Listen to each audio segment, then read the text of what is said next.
Good morning, everyone. My name is Martin Selbaum. I'm a professor in clinical psychology at the University of Otago in Dunedin, New Zealand.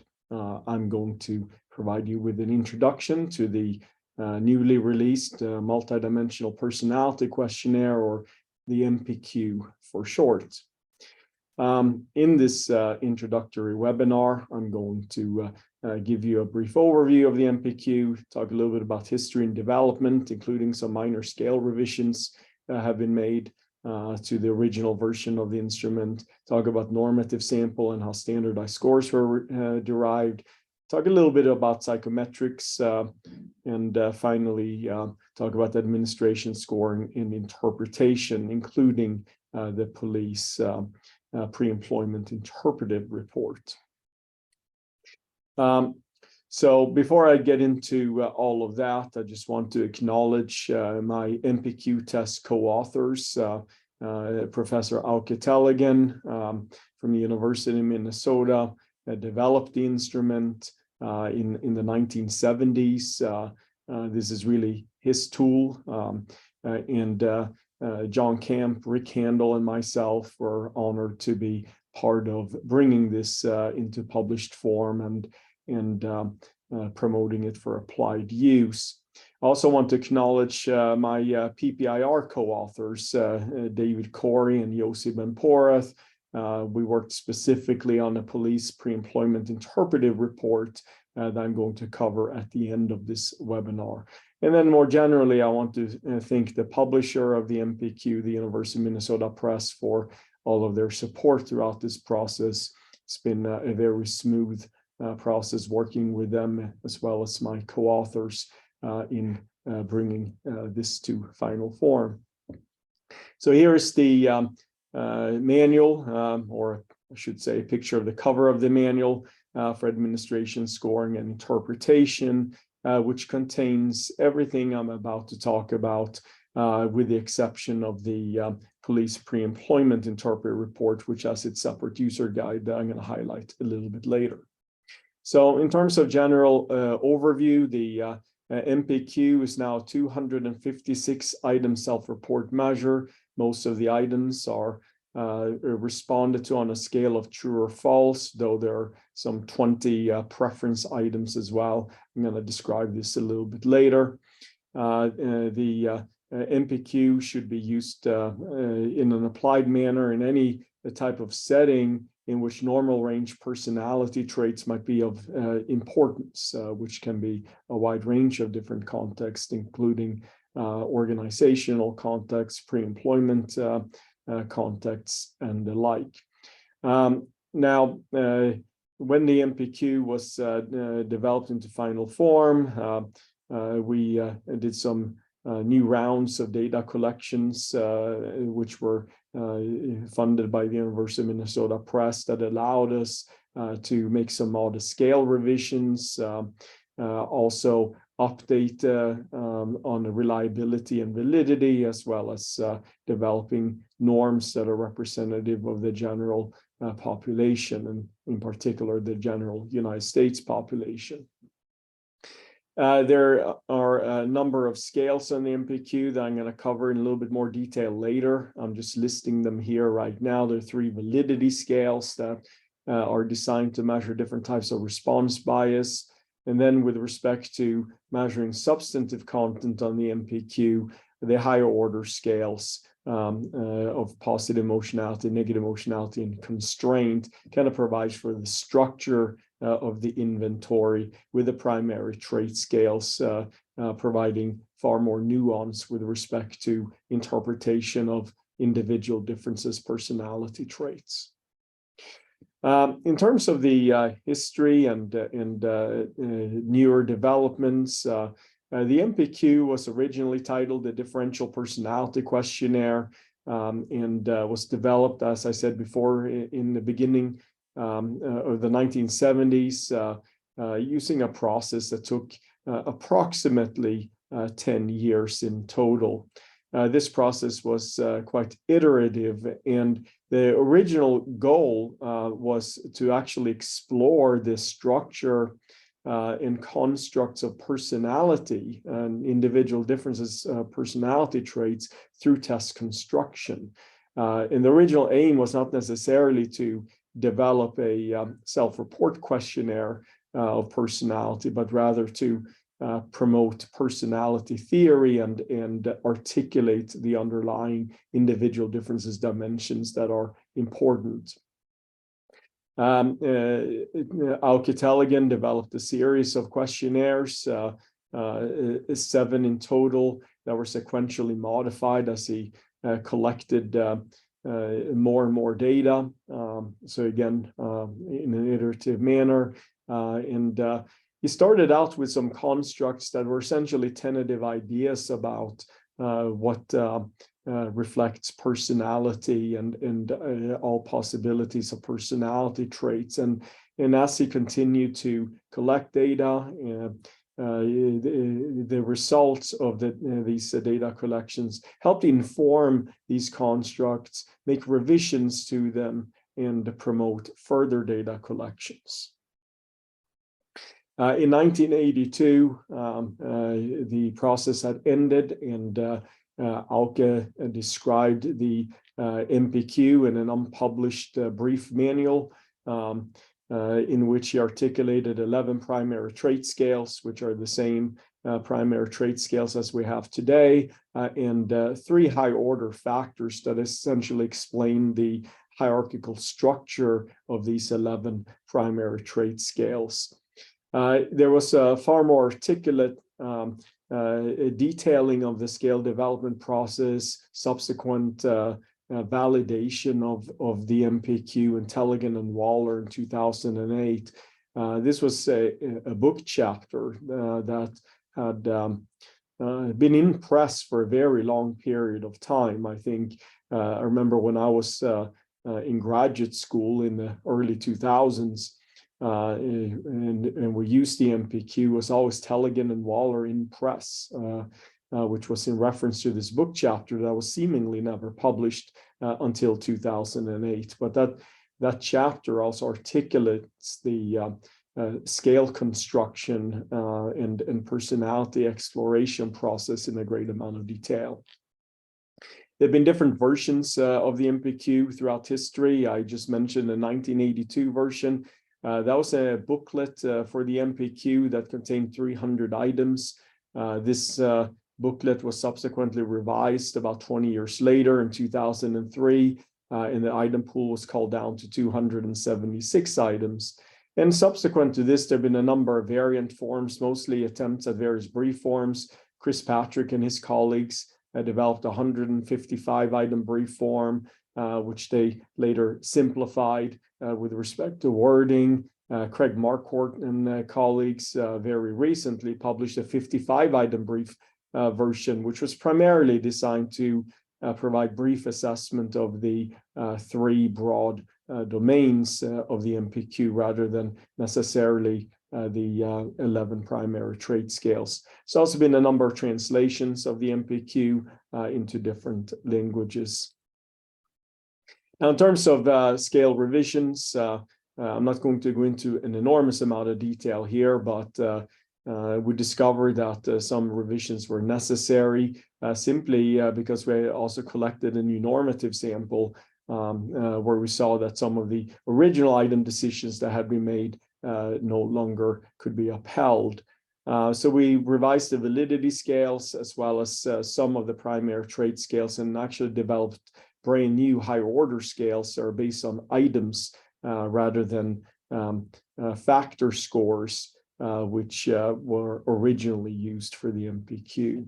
So just in brief, RIN and TRIN essentially consists of item pairs that are highly correlated with one another, and when inconsistent responses are provided to those item pairs, one will get points on these respective scales. The RIN items are similar in content. So if you say true to one, false to the other, you would get a point on the scale, whereas all TRIN items are opposing content because the TRIN measures fixed indiscriminate responding either in the true or the false direction.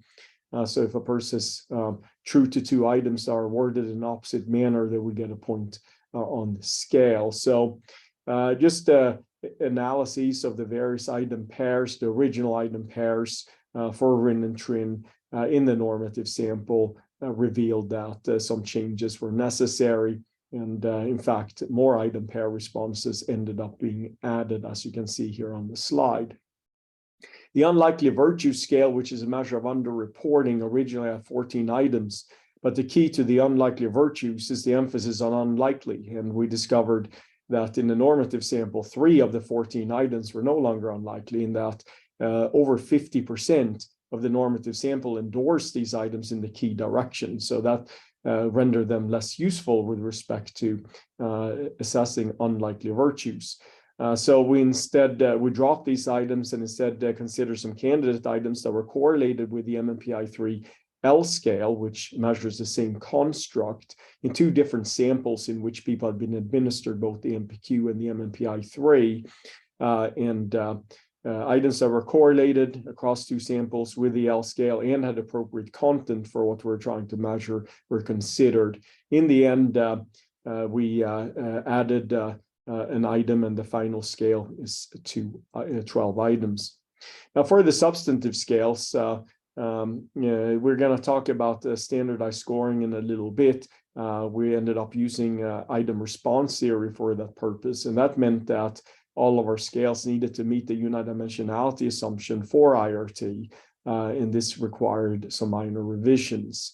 But it also allowed us the opportunity to revise scales through modern techniques like confirmatory factor analysis and IRT, which hadn't been used when these scales were originally developed, mostly because back in the 70s, they were not as well known, and not to mention that the software and the like were not available at that time.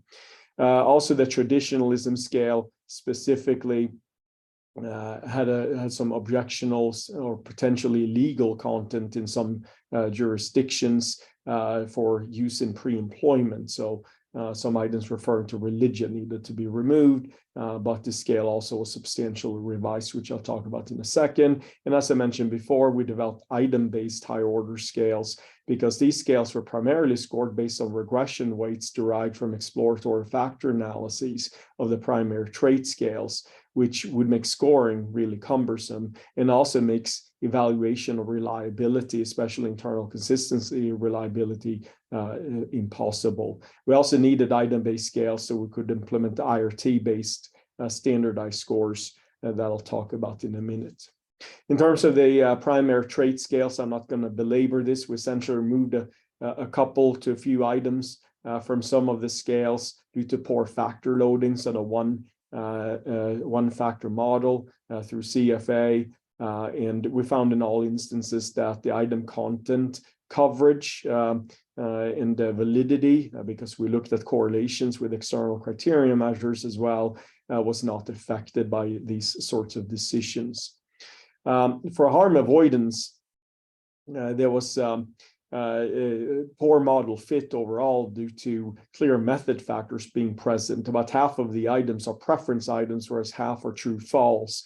And it was quite clear when we did an exploratory factor analysis, there were 2 factors representative of response format. So when we did some additional modeling that's described in the manual, we found that the scale itself is actually quite robust when you count for differences in response format, though we did remove 1 item with a very low factor loading, and that did not really harm the coverage of the underlying harm avoidance construct. With respect to traditionalism, we removed 4 items that reference religion, as I talked about just a second ago, but there is also a number of other items that had low factor loadings in a 1-factor model. And many of those items were also, in our opinion, a bit outdated for contemporary society. And the remaining 15 items for this scale did seem quite relevant, held up with respect to internal psychometrics quite well, and were retained for the final scale. Now, the higher order scales, as I mentioned, we wanted to develop item-based scoring, and interestingly, Marquardt et al. Had recently used a method of developing brief item-based scales for the higher order scales that resulted in a 55-item MPQ form. And we were inspired by their methodology, although we didn't use exactly the same procedure, but some of the ideas that they had promoted in that paper were definitely helpful to us. We selected items from the primary trait scales that belong to each of the high order domains, for instance, well-being, social potency, achievement, and social closeness. All are primarily indicated by the positive emotionality domain. So we looked at the primary trait scales that belong to each of the domains, and especially correlations between the items from these trait scales with the original scoring of the high order scale, so the regression-based scoring, and looked at items that would correlate highly with the target domain, so positive emotionality in the example that I just gave you. Across two random halves of the normative sample, so we wanted to select items also cross-validated with respect to convergence, and also items that were not highly correlated with the other non-target higher order scale domains. And this essentially allowed us to come up with a set of candidate items that were further analyzed. We made sure that we considered content balance across each of the primary traits as well, because we didn't want to have one particular primary trait scale kind of dominating the assessment of the higher order domains. We used item response theory for further refinement to remove some items that were not performing very well. A little bit more difficult with constraint, because this is by far the most heterogeneous domain and doesn't quite perfectly fit the unidimensionality assumptions.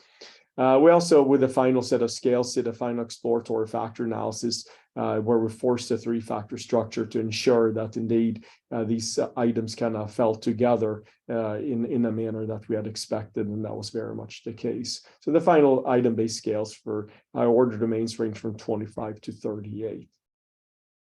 In terms of brief description of the different scales, the VRIN scale, which, as I mentioned before, consists of item responses or item pairs, I'm sorry, that are worded similarly, such as, I sometimes feel happy, and most of the time I'm cheerful. You'd expect that a person would say true to both of those or false to both of those, but if they're providing inconsistent responding, you would get a point on this sort of scale.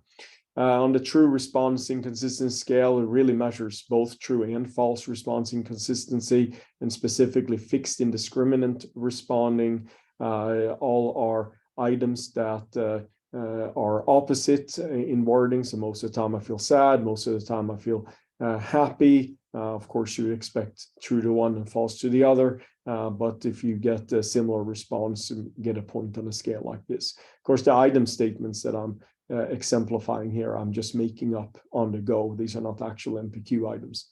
In terms of unlikely virtues, this is a measure of underreporting, as I mentioned before. Essentially, minor personal flaws that most people would be willing to admit about themselves. So if they endorse a lot of these items, they're essentially portraying themselves in an overly positive light that might be too good to be true.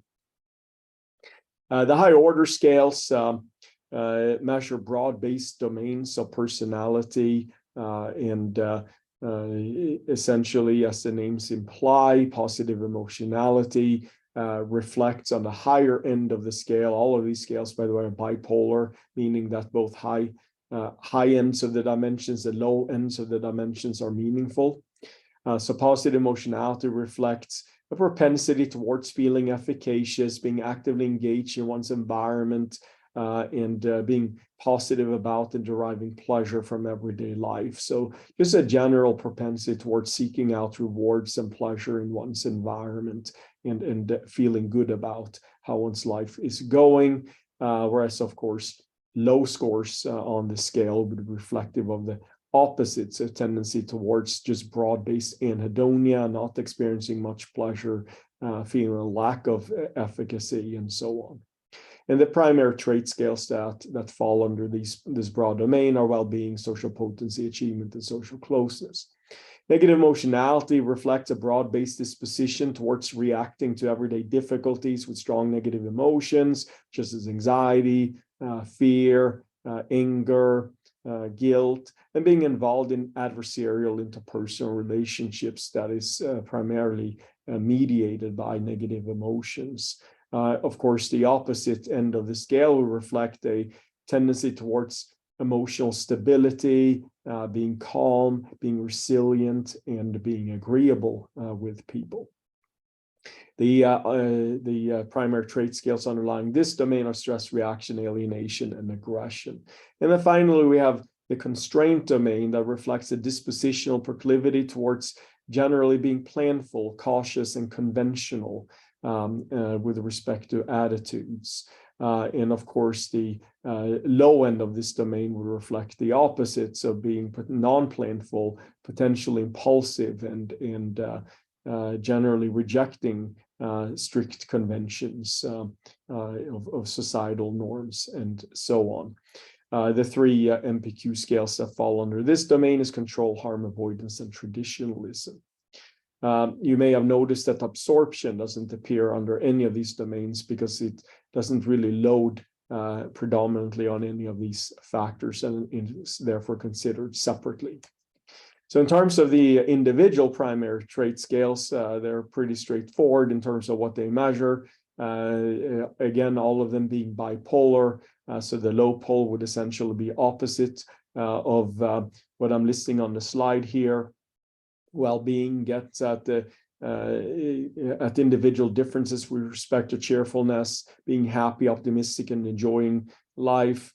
Social potency reflects an enjoyment in taking charge in social situations, believing that one does so effectively, being forceful and persuasive, and attention-seeking. Whereas, of course, low social potency is a lack of assertiveness and dominance, and not wanting to bring attention to oneself. Achievement reflects valuing and exhibiting persistence and hard work, being ambitious and goal-driven, having high standards, being perfectionistic, and of course, low scores reflect relatively low conscientiousness and low motivation to perform. Social closeness is essentially gregariousness and friendliness. So essentially disposition towards wanting to be with people, valuing close interpersonal relationships, being extroverted, warm, friendly, and gregarious, whereas social closeness on the low end reflects essentially being disaffiliated, aloof, not desiring close contact with others. Stress reaction is more specifically individual differences in experiencing anxiety and other similar negative emotions, especially in a reactive manner, whereas low scores reflect being emotionally stable and resilient. Alienation is a dispositional tendency towards feeling victimized, believing they're the victim of malevolent wishes and actions of other people, feeling socially disaffiliated from others, being cold and hostile in interactions due to underlying anxiety about others wishing them harm, whereas, of course, low scores would be the opposite of this, and essentially at the extreme end being almost gullible and naive in interpersonal reactions. Aggression reflects a dispositional proclivity towards being vindictive, physically and or verbally aggressive, and the more extreme manifestations, even callous and exploitative of others, whereas the low scores, of course, reflects someone who's quite agreeable, has a lot of empathy for others, and would disavow any desire for aggression. Control reflects is probably the most specific measure with respect to impulsivity and good impulse control. So this reflects being deliberate, cautious, careful, rational, sensible, liking to plan things in detail, whereas the opposite is being unplanful and impulsive and rash and potentially risk-taking. Harm avoidance is an interesting construct, which essentially reflects not enjoying or not wouldn't enjoy if they've never been in such situations before, being involved in dangerous and exciting activities, preferring safer activities or more boring and tedious activities over potentially dangerous ones, whereas, of course, low scores reflect the complete opposite, enjoying or potentially enjoying danger, wanting to be in thrilling situations, and very much preferring such situations to more boring and tedious ones.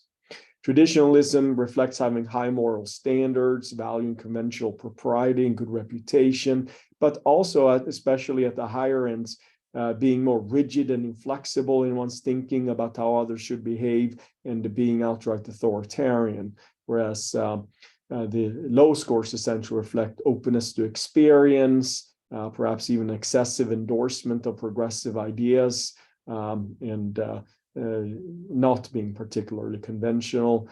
And finally, absorption reflects having an unusually vivid or enhanced imaginings and experiences, being responsive to evocative stimuli. And so essentially, a usual set of experiences, not necessarily in the realm of psychosis. This is very much an individual differences personality domain. But low scores essentially reflects a closeness to experience and feeling excessively grounded in reality. So those are the scales of the MPQ. I want to spend just a brief time talking about the normative sample and the standardized scores. So the normative sample was collected in early 2018. This data collection was funded by the University of Minnesota Press. And for this purpose, we engage Qualtrics paneling services. Qualtrics paneling services are very good at identifying individuals to complete surveys online. They work with a lot of different crowdsourcing companies and have a good security processes and have a good reputation for producing high quality data. Qualtrics paneling services can meet quotas for demographics, so they're particularly helpful in that respect. We asked them to get us 1,000 adults, a representative of the US population based on, at the time, the projected 2020 US Census, especially focusing on gender, age, race, ethnicity, and education. And we put plenty of security and data quality processes in place, given the online nature of the data collection, but they're articulated in the manual. I don't have time to go over all of that here. The final 1,000 individual normative sample were as follows. I'm showing some tables with respect to gender, and of course should point out that the US Census collects data on biological sex rather than gender, but we focus on gender here. We wanted to have no more than 51% females, because according to the US Census, it's slightly more women than men in the United States. We got a fairly even split with respect to men and women. It's expected. There are 3 people who did not disclose gender. The Human Ethics Committee that dictate my research operations, and this was coming through my lab, it forces me to allow people not to respond to questions if they don't want to. So we had to have that option. In terms of age, as you can see, looking at the proportion of the MPQ normative sample relative to the projected US Census, the normative sample is slightly younger than the US Census, but we didn't see this as a major problem, especially at this more extreme age category, because it would likely not be the most frequent set of individuals who would complete the MPQ anyways. And this is fairly consistent with other personality inventories like the MMPI-3. It's really hard to reach this older population. In terms of race and ethnicity, we did quite well with respect to mapping on to the US population, slightly lower proportion of Asian American compared to the US Census, but by and large, we did quite well, or Qualtrics did quite well, I guess I should say. With respect to education, normative samples slightly better educated than the general US population. Again, this is fairly consistent, both with who would be the expected test taker, as well as what we see for self-reports, personality inventories more generally. So in terms of using the normative sample to generate standardized scores, we wanted to focus on T-scores because this is a common standardized metric that many personality inventories, including the MMPI, uses. But we needed to consider multiple options. So the two traditional options, at least that has been used for tests published by the University of Minnesota Press, are either standardized linear T-scores and uniform T-scores. Standardized linear T-scores would be the default option. Essentially takes the normative samples, raw score means, and standard deviations to generate Z-scores that are then transformed into the T metric with a mean of 50 and a standard deviation of 10. And if this would not work out for any, for some reason, uniform T-scores similar to the MMPI instruments that makes use of a uniform distribution to counteract potential differences in distributions of raw scores could potentially be implemented. But we discovered early that neither of these approaches was a good option for the MPQ because perhaps somewhat surprisingly, since these are individual differences, traits that are considered normative, there were some significant violations for normality for many of the MPQ scale scores and some range restriction with respect to T-scores, in the sense that some scales like well-being couldn't even reach the highest interpretive threshold that we had set forth, which was a T-score of 70.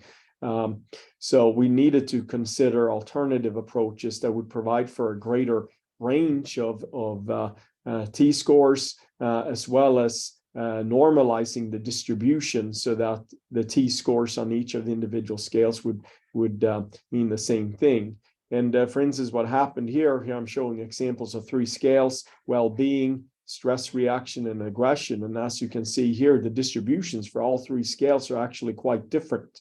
For the with well-being being quite negatively skewed, aggression being quite positively skewed, and stress reaction being fairly platycretotic. So none of these are, of course, not perfectly normal distributions. I'm simulating the normal curve in each of these graphs.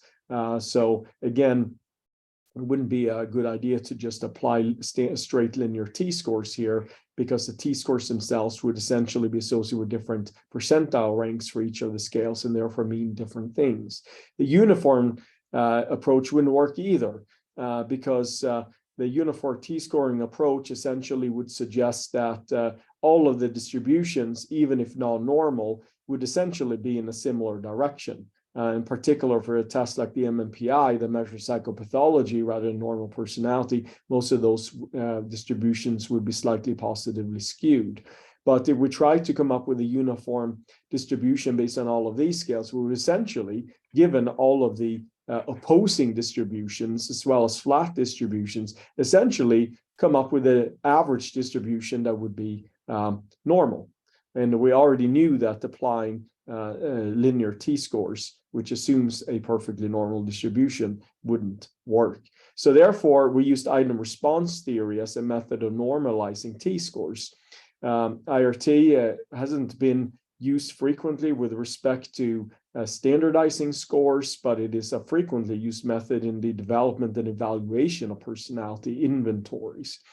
IRT has the benefit of estimating a continuous latent trait dimension that reflects the underlying constructs that we're assessing using the scale items, but it also has the advantage of accounting for random measurement error because it's a latent modeling approach.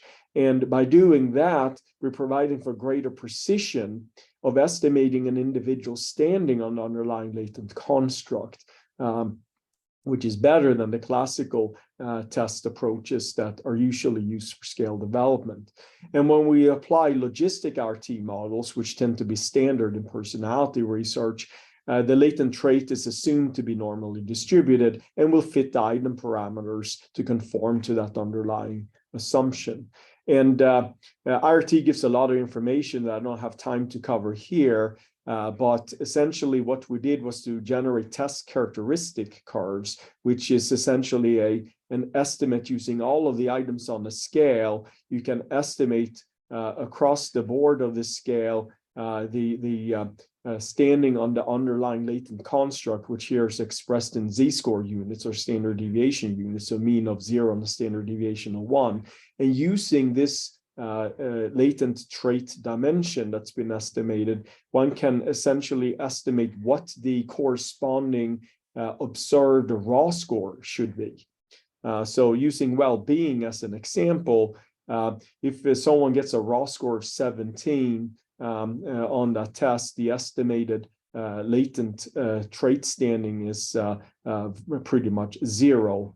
If you round this to the nearest integer, you would get a t-score of 50. So we would know that a raw score 17 corresponds to a t-score 50 on well-being. And one can do this the opposite way as well, looking at, raw average score, 1 standard deviation above the mean, 2 standard deviations above the mean, and vice versa, and see what would be the expected raw scores associated with each of these levels. And so we know that a t-score of 70, for instance, on well-being, which is 2 standard deviations above the mean, will correspond to a raw score of 22.7 or 23 rounded on the well-being scale. So essentially we use this method by essentially looking at what an individual's latent level would be at every possible raw score and converting that to a t-score. More detail about this is provided in the manual. I want to spend a little bit of time talking about psychometrics. I'm not going to spend too much time, and you will have a handout where you can study a lot of these numbers on your own as well. Starting on reliability, we estimated both test-retest reliability using a New Zealand community sample that I collected here at the University of Otago, where individuals were tested twice with roughly 1 week apart. And we then looked at the correlations of scales across time, which is standard procedure for test-retest reliability. And we show that here for the combined sample, as well as those who identified as men and women, respectively. And overall, as you can see from these values, with the exception of the Vrind and Trin scale, which wouldn't be expected to be temporally stable anyways, you see good to excellent reliability across the board. And if you calculate standard error measurement, which is essentially the average amount of observed error that you would expect from scale scores expressed in t-score units here, they essentially range from 2 to 4, which is really good with respect to personality inventories.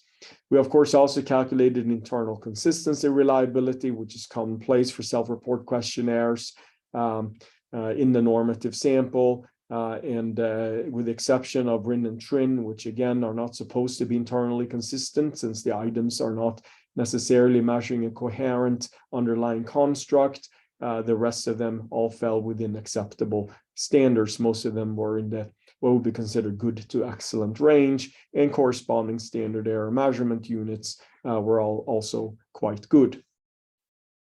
Now, thinking about validity, we looked at the validity scales and the substantive scales, and I'm going to go over this relatively quickly. In terms of the Vrind, we took the normative sample and then essentially simulated ascending levels of random responding to see how the Vrind scale scores would be affected as a result of increased random responding. So the baseline in the normative sample, of course, would be a t-score 50. And we also looked at the proportion of individuals that would score at or above prospective cut scores that we evaluated. So for the baseline sample, this would be an index of specificity with respect to measuring random responding, and remaining would be indicative of sensitivity to increasing levels of random responding. And what we found here are very large effect sizes for the Vrind scale scores in differentiating ascending levels of random responding, with a fairly high sensitivity rates. We ended up focusing on t-score 70 as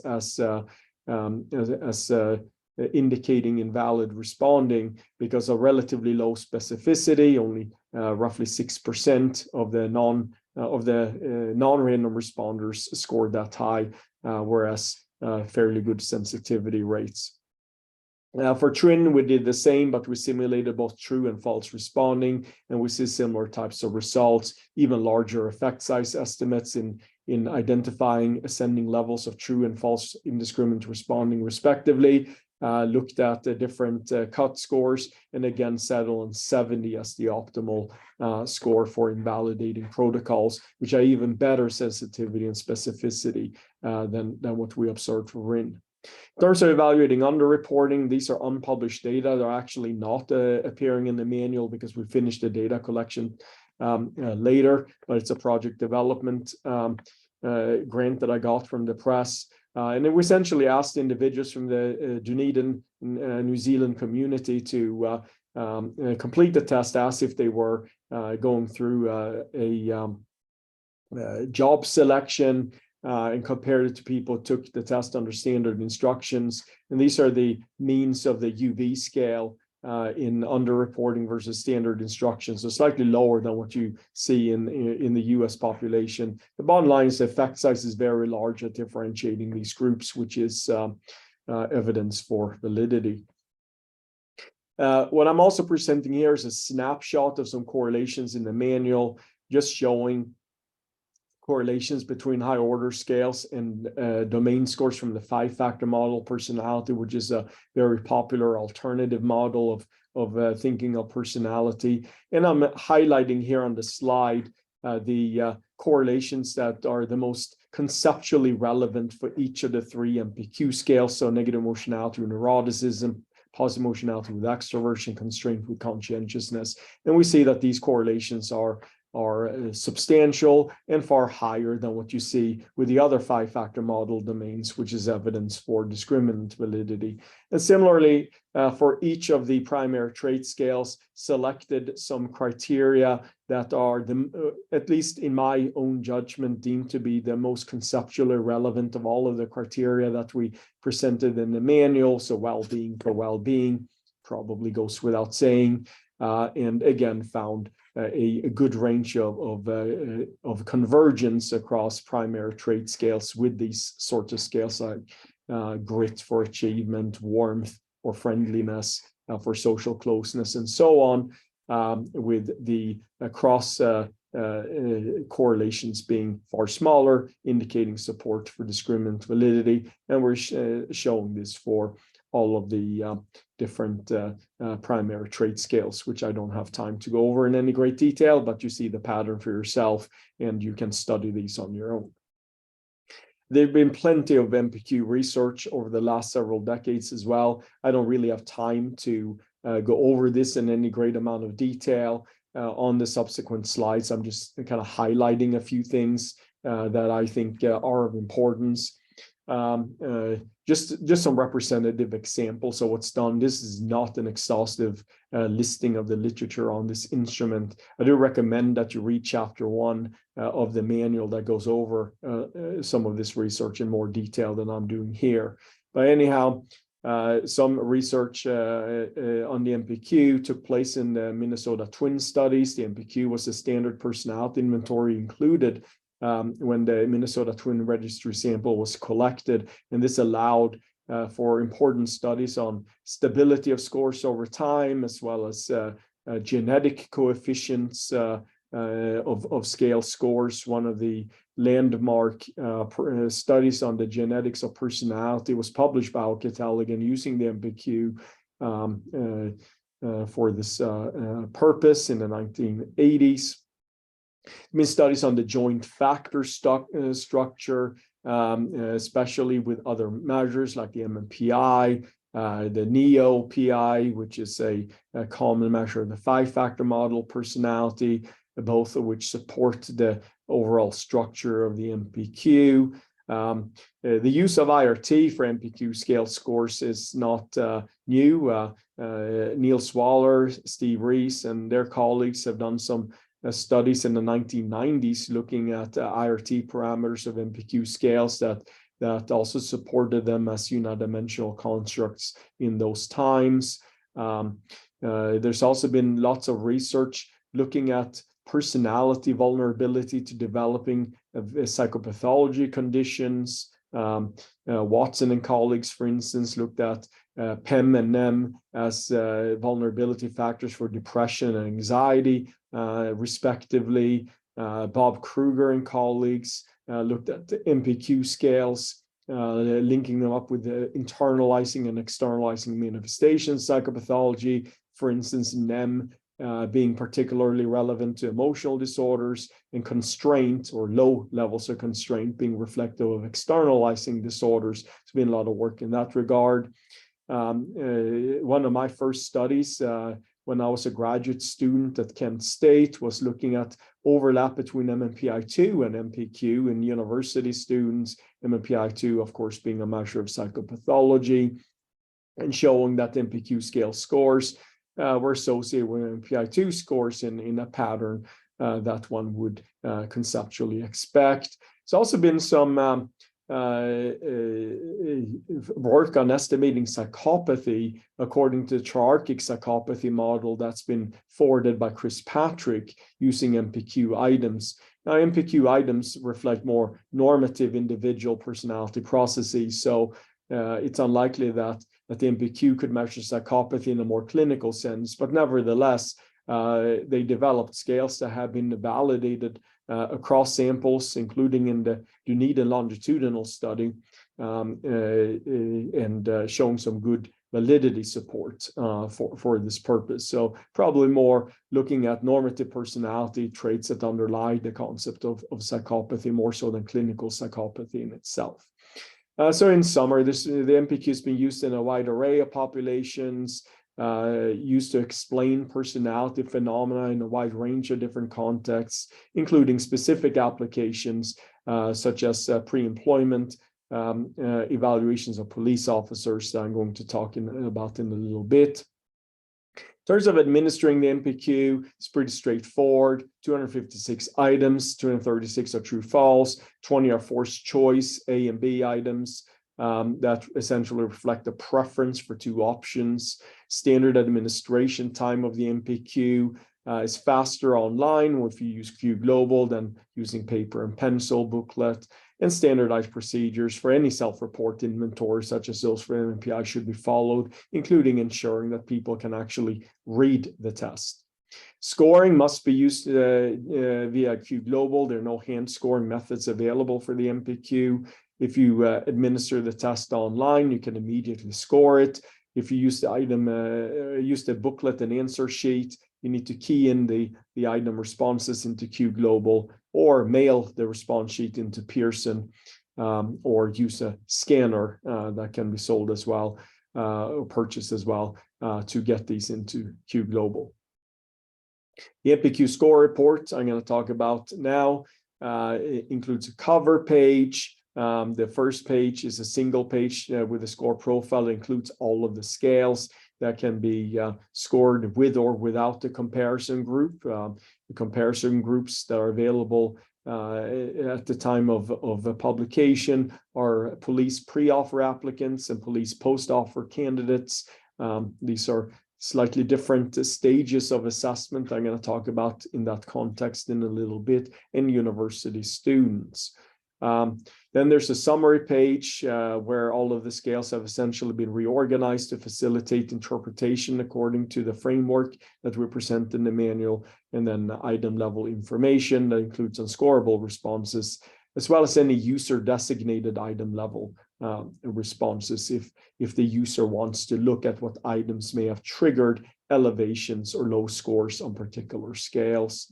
In fact, this user designated item level information it works a little bit different than, say, for the MMPI. For those of you who are used to the MMPI, for all scales, a user can choose a cutoff of 60, 55, 45, 40, or no cutoff. If the 60 or 55 is met, which essentially are above average scores, items that are answered in the key direction will be displayed in the report. And if a low cut score is used, like 45 or 40, items that are answered in a non-key direction are displayed, because those are the ones that are contributing most prominently to the low scores. And if a scale is selected with no cutoff, all item responses, regardless of keying, are displayed in the direction in which the person responded. So here's a quick graphic display of the MPQ cover sheet. Here are all of the scales. In this example, we have included a comparison group, a police post-offer comparison group. So in the score report, we see all of the scales on the MPQ, the raw scores, the associated T-scores, response percent, which is the proportion of scales with scorable responses. In this example, there were 2 omitted or unscorable responses that affected positive emotionality and achievement and traditionalism scales. So therefore, those are below 100%. If these fall below 90%, it's recommended that a scale not be interpreted. What we see here is a comparison group that's being included. This is not a requirement, it is an option. These data provides the mean and standard deviation in T-score units for the selected comparison group, as well as a percentile rank, the proportion of the comparison group that would score at or below the test taker in this case. You also see some profile lines. The black solid lines reflect the scores in reference to the standard normative sample. The dashed line shows the average of the comparison groups, and the gray shaded areas are ±1 standard deviation from the comparison group mean. So you can get a sense of whether or not scores are typical or atypical in reference to the context in which the person is being evaluated. In terms of the third page, here's again a reorganization of the scores that fall under the specific domains. And finally, you have item level information, including unscorable responses and user designated item level responses. In terms of interpretation, the manual provides interpretive guidelines for each of the scales. Here I'm showing an example of interpreting high scores on the social closeness scale. There are 2 sets of ways of interpreting scale scores. If you're familiar with the MMPI-3, you would recognize this approach. T-score of so with respect to test responses, these are sorts of items that a person needs to endorse in the key direction in order to reach scores at these sorts of levels. Though instead of saying reports, like for instance for the MMPI, you say far more than others describes themselves at higher scores, and more than others describes themselves at lower scores, because the items are quite diverse across the scales. It's virtually impossible to say the person is reporting X, Y, and Z, because one could reach these sorts of scores without saying specific things. So instead, we're using probabilistic statements that far more than others, they're likely to describe themselves as being sociable, liking to be people, taking pleasure in and valuing close interpersonal ties, being warm and affectionate, and so on. So you can kind of see the structure here. And the same thing goes for low responses. There are also a set of empirical correlates that are based on the literature on the MPQ, as well as data presented in the manual. These would be applied for high scores at the T-score of 60 and higher, unless specifically noted. For some scales, we have higher thresholds before we incorporate perhaps more extreme empirical correlates. And similar for low score responses, we see the low thresholds of interpretation. And again, same sort of framework, but these are the sort of items that would not be endorsed in order to lead to these sorts of responses. And again, empirical correlates that would be applied at T-score 40 or lower, unless specifically indicated. So this takes us to the last segment. I want to relatively quickly introduce you to the user's guide and specifically police pre-employment interpretive report. that has been developed and will be released at the same time as the MPQ. Just very quickly, the standard of practice in evaluating police officers, at least in the United States, is to use a basic screening model that includes both broadband measures of psychopathology in maladaptive personality, as well as a broadband measure of normal personality functioning. This would be included with a review of personal history, collateral background information, and clinical interview. So in the United States, licensed psychologists would be doing these sorts of evaluations. I recognize that in other jurisdictions in which the MPQ might be applied, that is not necessarily the case, but it is the case in the US, and there's some legal requirements there are 37 states in the US that mandate police suitability evaluations, and of these, 6 states require the use of the basic model, though most police psychologists tend to adopt it regardless of requirements because it's standard of practice. There are multiple normal personality inventories that have been used for this purpose. I don't have time for a detailed dissection of each of them, but the California Psychological Inventory is the most common one, and it certainly has published validity evidence that supports its use in this context, but there are also some limitations of using it. There's excessive item redundancy with the MMPI, which of course is a measure of psychopathology. So it's kind of hard to argue that this is a measure of normal personality when a third to a quarter of items are actually derived from a psychopathology measure. Because when Harrison Goff originally developed the inventory many decades ago, he used MMPI items for the CPI. Item composition of scales is regarded as proprietary and therefore known to users, which is a huge problem with respect to product development and evaluation by researchers and clinicians who are not directly affiliated with a test publishing company. And the normative sample is quite old. The 16PF is another alternative, but there's been no published validity evidence of more recent versions and no published technical manual for the 6th edition. The NEO-PIR, which measures the, NEO-PI3, that measures the 5-factor model. There's been some published research.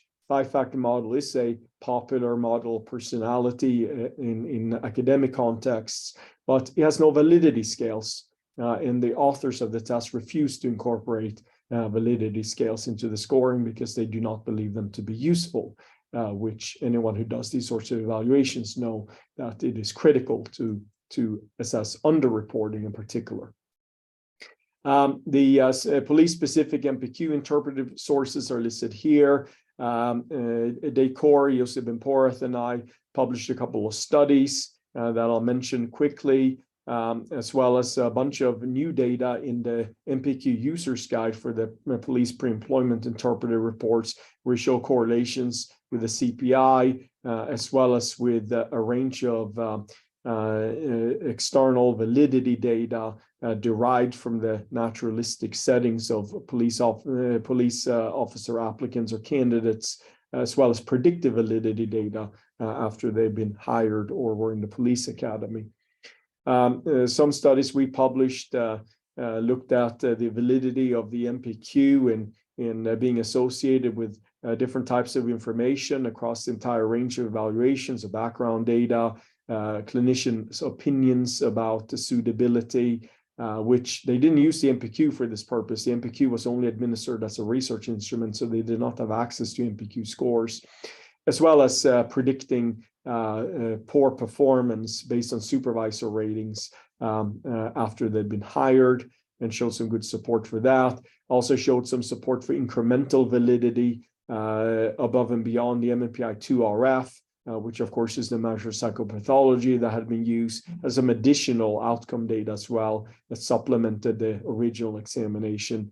And we showed in the study that MPQ indeed has incremental validity over the MMPI-2RF in the prediction of outcomes. So I want to finish with just giving some highlights of the MPQ Police Pre-Employment Interpretive Report. I want to make clear that there are 2 versions of this report, post-offer and pre-offer. Post-offer is when an individual who undergo the evaluation already has a conditional offer of employment, which is required before any psychopathology assessment can occur, according to Americans with Disabilities Act. But in some instances, people use a bifurcated evaluation where normal personality measures, which are not considered health information, can be administered at an earlier time point to advise the employment offers, and for individuals who might be administered the MPQ at that stage, because the MPQ would qualify for pre-offer administration. We also have a pre-offer version of the report that uses a pre-offer comparison group. And we also have specific validity data published in the user's guide that refer to pre-offer evaluations. So, but here in this example, we use the post-offer comparison group. And again, the profile looks the same as what I showed earlier. And I'm not going to belabor that.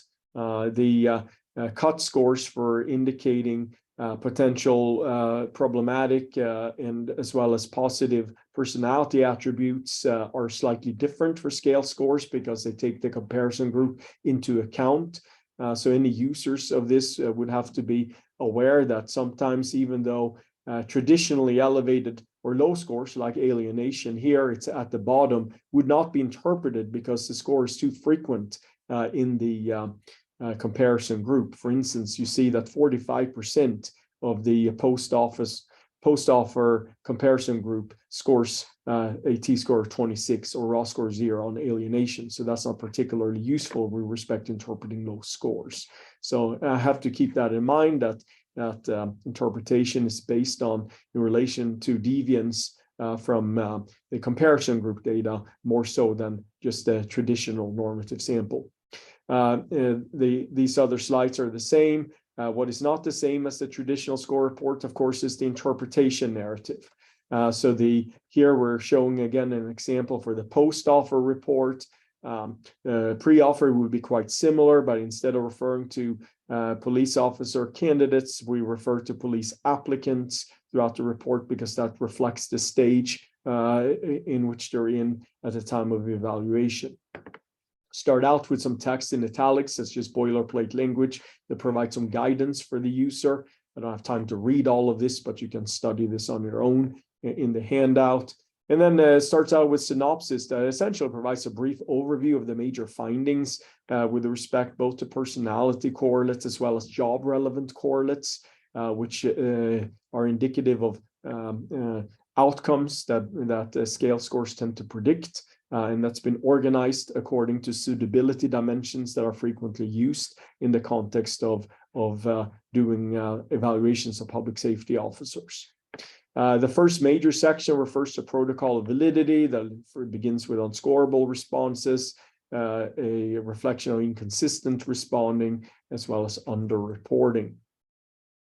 Then there are two broad domains of general personality comparison group findings, which notes both positive and negative attributes associated with the candidates that had completed the MPQ. And these, of course, are based on scale scores, again, in relation to how the comparisons group scores rather than the standard norms. So, for instance, candidate reports being decisive, persuasive, liking to influence others, enjoying or expecting to enjoy leadership roles, being center of attention. There's a superscript here that indicates where this is coming from. It would be a social potency, elevated social potency score, for instance, that would generate this. So all of this describes the construct that's being measured, as well as the proportion of comparison group members who scored at or beyond this particular level. And that goes both for positive and negative attributes. So to blow this up a little bit more, for negative attributes, the candidate reports being decisive and assertive and likes to take charge, kind of referencing the positive attribute that was already discussed. However, he is also likely to be perceived by others as domineering. because the scores on social potency is associated both with potential positive and negative attributes over assertion, for instance. He reports aggressive ideation. Indeed, a candidate may be angry, hostile, vindictive, viewed by others as antagonistic, interpersonally sensitive, domineering, manipulative, a low empathy for others, and does not work apart as well as a team. That would be a high aggression score that would have generated this sort of statement. This level of aggression is very uncommon among police candidates and may be incompatible with public safety requirements for good behavioral control and judgment, referencing the suitability domain that might be considered in this respect. Only 1% of comparison group members report this or greater level of aggression. And then there's a final section refers to job relevant correlates, focusing specifically on associations with external outcome measures, both concurrent and predictive validity measures, and again, positive and negative attributes. Now, the job relevant correlates have been divided up into the 10 problem domains modeled after California Peace Officer Standards and Training, or POST psychological screening dimensions. So where there's any type of interpretation for any of these 10 domains, both positive and negative, it will be printed accordingly on the basis of scale scores and cut scores that are described in the user's guide, which have been identified in research. So here's a more specific example here. And the final thing I want to say that you would have seen on when I talked about personality and correlates and comparison group findings too, is that in this example, there's a caution statement printed. The following interpretation needs to be considered in light of cautions noted about possible impact of inconsistent responding on the validity of this protocol because of the high TRIN scale in this case in the false direction. It was T-score 66, which does not invalidate the profile, but still reaches a range where there's an excessive amount of indiscriminate responding in the false direction, triggering this cautionary statement, both in the general personality and comparison group findings section, as well as the job relevant correlates section. And if other validity scales would have been indicated, similar caution statements get printed for those, including underreporting. And finally, there's some item level information that is modeled according to what I talked about in the context of the score report, but with one exception that's not available for the score report, which are critical follow-up items. And these are items that have been identified by police or public safety candidate screening experts to have critical content. We surveyed a range of experts independently, asked them to list items on the MPQ they believe had critical content. And once where there was, I believe, at least a 90% agreement that this would be a critical item, they were included on this item set. And finally, we have some endnotes that shows where each of the interpretive statements come from, and for the empirical correlates, also a set of references that would support that interpretation. Those are listed in a reference list. So in closing, the MPQ will be available to researchers and applied users as of November. Substantial research base that supports its use has been accumulated over the past 4 decades. And the valid data as presented in the manual is consistent with this research. The MPQ uses contemporary normative sample and standardized scores with greater precision with respect to measurement, because we used IRT. And the MPQ is a very good candidate for screening public safety personnel, especially police, with the PPIR being the first step, but there will be reports for other public safety positions forthcoming in the future.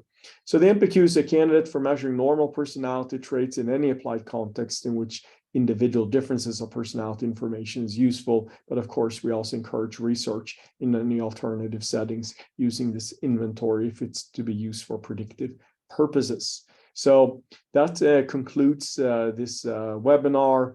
If there are any questions, feel free to reach out to Pearson, or the test publisher, University of Minnesota Press, or myself. My information is included here. Thank you very much for your attention.